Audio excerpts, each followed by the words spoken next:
I was sitting in the library and reading about mobile phones.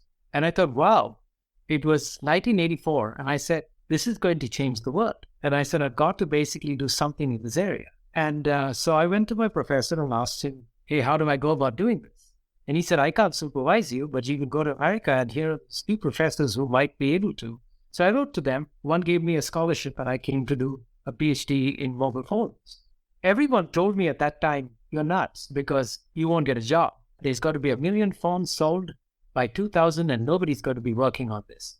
And by the way, these phones are big, but of course, all technology evolves. And I said, I think I had the conviction to continue. And the minute I graduated, I had multiple people wanting to actually hire me. The first person would give me a job and an exciting job I'd go join, and that was GE Corporate Research.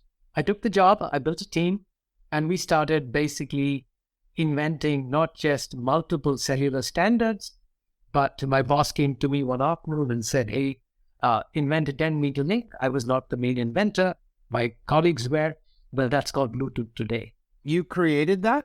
I didn't create it personally. My boss came to me with a napkin after lunch, and I had a whole research team. So we were basically working on 3G at that time. We were working on Bluetooth and we were working on mobile satellite systems. And so together, a lot of us contributed, but we also created a mobile satellite system that provides service even today over Southeast Asia. So lots of inventions, and it was the best 18 years of my life, basically creating, building, and launching products around the world.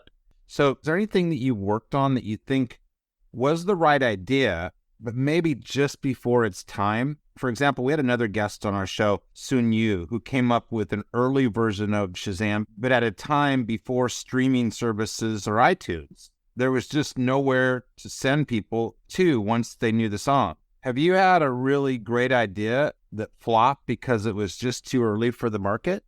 Yeah, actually, I have in my book, I talk about one incident that I have a fair amount of regret about. And in 2002, we had built a phone called the P900 in Ericsson and Sony Ericsson. It was a full screen phone, which used a little pen, a stylus, to basically pick icons. It was very much like the modern smartphone. It was a superb phone. And my boss and I used to meet regularly for dinner. And he told me, Sandeep, the future is all about the user interface. This was way back in 2002.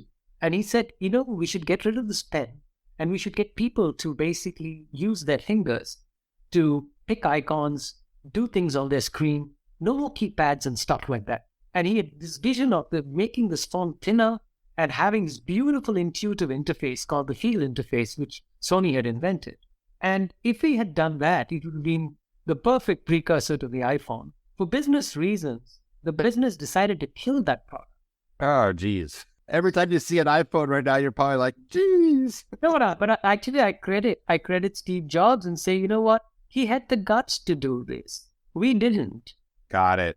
And so the conviction he had goes back to what I said earlier.